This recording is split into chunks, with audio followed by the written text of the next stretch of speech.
Birthday finds are for the worst.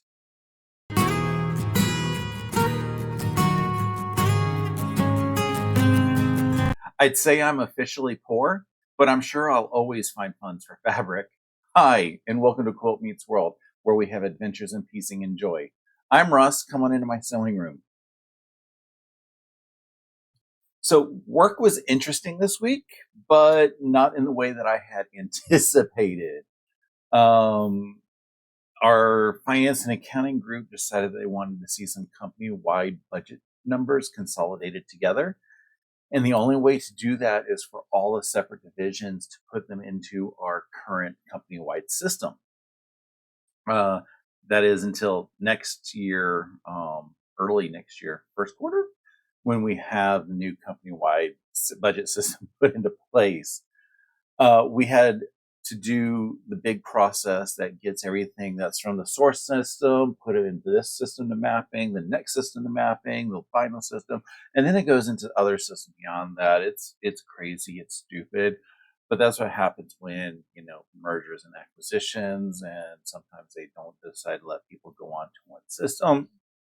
It was crazy. Anyway, it took many hours because the budget is 12 months worth of data, and doing everything and all the checks. Our outsourced team does it, so it took like twice as long as if I did it.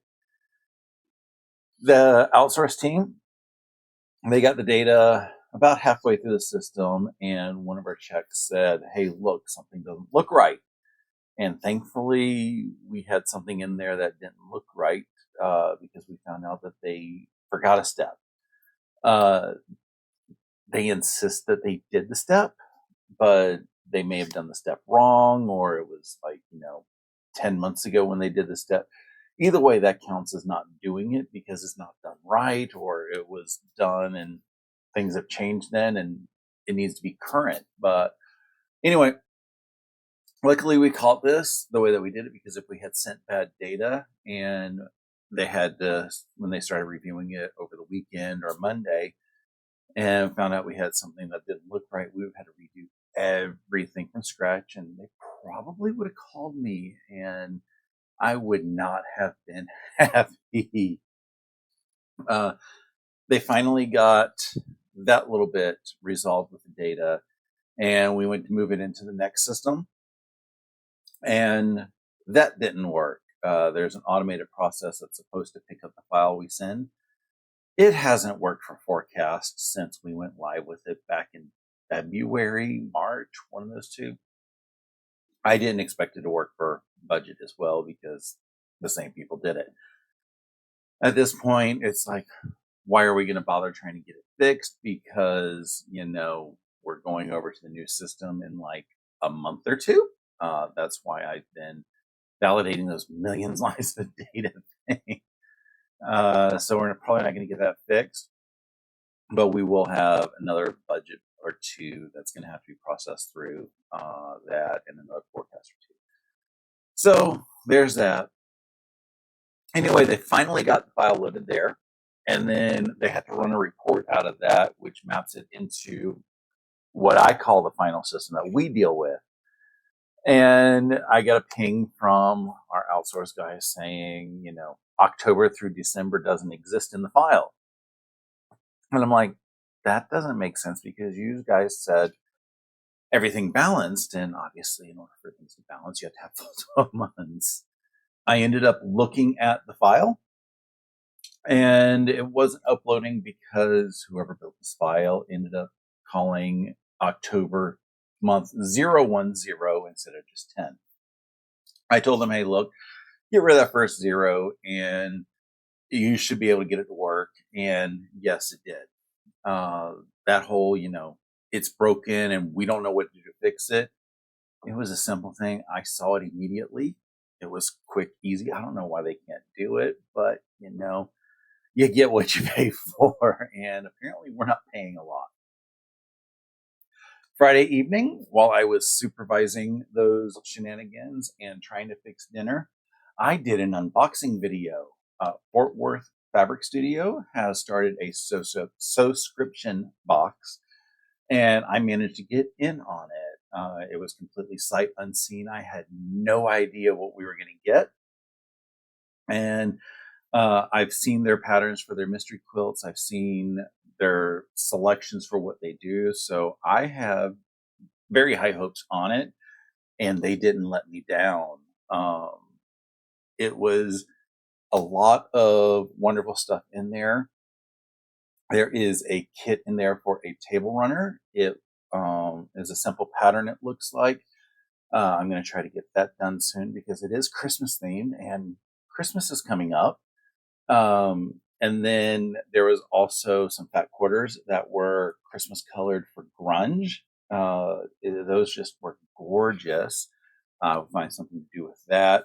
And there was a couple other really cool things in there. So I am already in the recommendation of it. The problem is they are out of slots for their subscription box.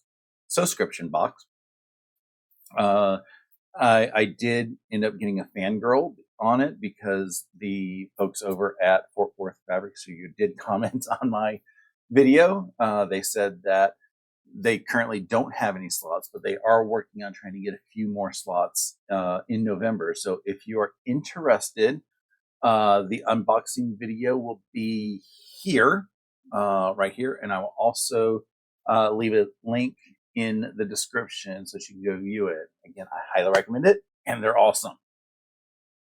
Yesterday morning, I had to get my vehicle emissions done. It's one of what I love to call here in Georgia the birthday fines that we get. Our vehicle registration is due on our birthday, and if your vehicle is gas powered and more than 3 or 4 years old, I think, you have to get emissions done on it. So I have to pay the fee to get my emissions done. I have to pay my vehicle registration fee. My car and home insurance are also due the beginning of October, so I have those. Luckily, the insurance is managed by my mortgage escrow now, but I digress. And also, my property taxes just happen to be due this time of month as well, or this time of year. So in the past, I have made comments many times that I have spent so many dollars in the month of October because everything from all those birthday fines to my regular mortgage payment, to my car payment when I had a car payment, to like just everything else that I normally do. And then, I like to go do a little bit of shopping for my birthday to get some really cool stuff. So yeah, my poor wallet every year this time of year is just horrible. In here though, there's been a little bit of excitement. Yesterday, which was Saturday, I did a thing. I ripped the Band-Aid off and I did my first YouTube live on my own. I say that because if you remember back in March, I was on with Sean, the guy who sews, and he lost power, leaving me live on his channel all by myself.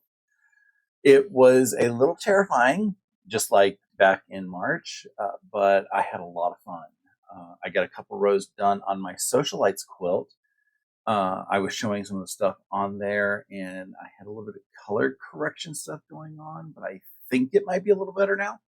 So I'm going to show what I have done so far with Socialites. I've got 3 rows put together, and I don't know how well I'm going to be able to do this, but it is going together pretty nice. I'm loving the finishing colors that I have. No, maybe the color correction did not quite happen, or it could just be the settings didn't save, because that definitely is supposed to be more purple than blue it's showing. I will have to look further, because this is blue, and that's showing pretty good. And this is, oh god, now this is showing purple. Whereas next to it, so it just didn't look it whenever I just showed the Socialites. So Yeah, I guess it is going together pretty well.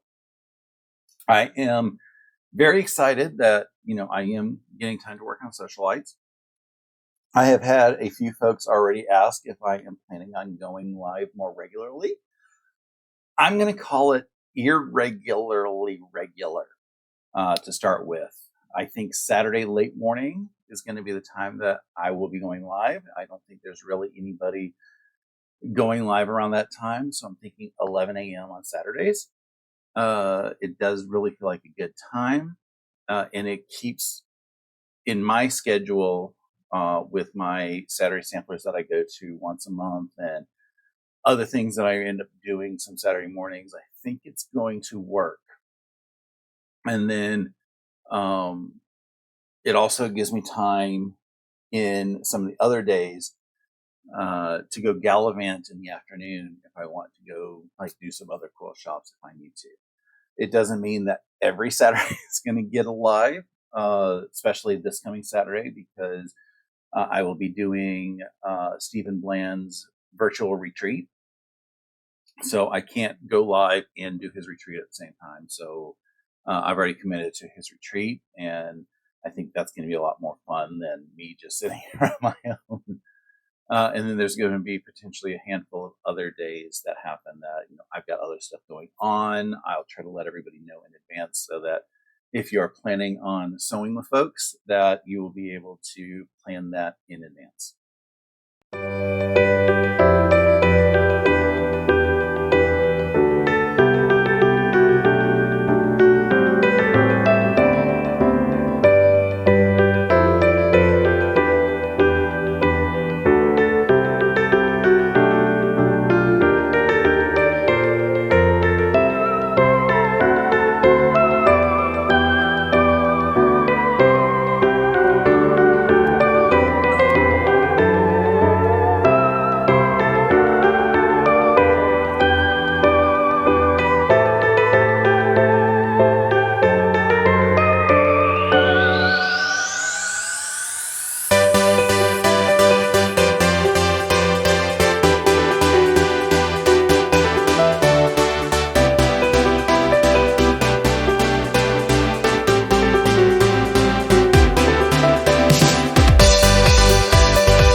Goals. Yeah, the past few episodes, my goals have been, a little down, but I'm off this week.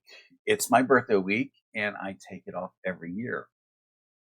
I have a couple things pampering to get done. It's scheduled.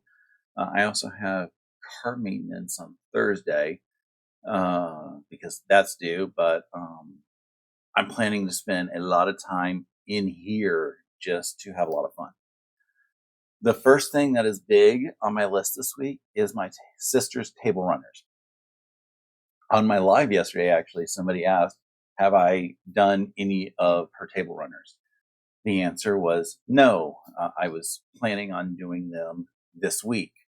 And with the table runners being 10-minute table runners, it should only take me, 2 hours hypothetically. Who knows? I'm a little slow at times, and it's an unknown pattern, so we'll see how far I get. But I think that it's going to be a really good time. I am planning on doing at least one of them on a live. Maybe I'll be doing 3 or 4 of them. We'll see what happens. So if you do want to sew with me and are interested in the pattern, the fabric requirements are 1/3 of a yard of fabric, and that is the center of the fabric, and 1/2 a yard of border and backing fabric. So it's 2 cuts, and they just need to be squared up so that they are perfect rectangles, and then we can get everything sewn together. It is seriously that simple, which is, I think, why they advertise them as table runners. I'm thinking Thursday might be it. Sometime after I get my oil change done. That's scheduled first thing in the morning, so it's probably going to be late morning, early afternoon when I go live. I won't have much of a warning, maybe. We'll see what I end up doing. I'm still learning the whole live thing. When I did do the live yesterday, I just hit go live. So some of y'all got some notices pretty early. Some of y'all didn't find out until almost an hour through, and I was wrapping it up. So I apologize for that. I will try to do better, like I said, going forward, but we will see how much I'm able to learn with going live. I also this week want to start on the multiverse quilt. I've shown this a few times. How do I not hold it up correctly? I have shown this a few times. I do have plans for it related to Christmas, so I really want to do it. I'm also going to record a video through the process. So that is definitely going to be an endeavor. But I also know that it's going to be a lot of fun because people have been asking about the circles in here. And I have had a conversation with a pattern designer and everything. And I'm very excited I'm going to be able to share with you some of this information. For Stephen's retreat next week, I am planning on doing more of my socialites quilt. I managed to get basically 2 rows built, almost 3 rows built yesterday. And then this morning I was able to get the rows put together and then seam ripped and more ripping and more putting together. Yeah, I don't have a design wall, so I'm doing the best I can, making sure I do it. I'm going to have to start just bringing rows upstairs, laying them out on my bed to make sure I put them on correctly, because otherwise, I'm going to have issues again. It was a little bit of an adventure with my really awesome seam ripper, but okay, again, if I could hold things upright. Yeah, just a little bit of an adventure with the seam ripper, but I managed to press through it, and 3 rows done. That means 8 more rows to put together and sew together. And like I said, they're going by very quickly because the blocks are done. It's just getting them put together. And I will be excited when I can have it quilted and then put on my bed. Anyway, that is about it for today. Thank you so much for watching. If you want, please consider liking the video and subscribing to my channel. There's also a little bell icon next to the subscribe button, and it will notify you when I publish new videos or, when I go live, because that's going to be a new thing going forward. Subscribing doesn't cost you anything, and it really does help the channel grow. I hope you have a wonderful rest of your day and an awesome week. Until next time, stay happy and keep stitching.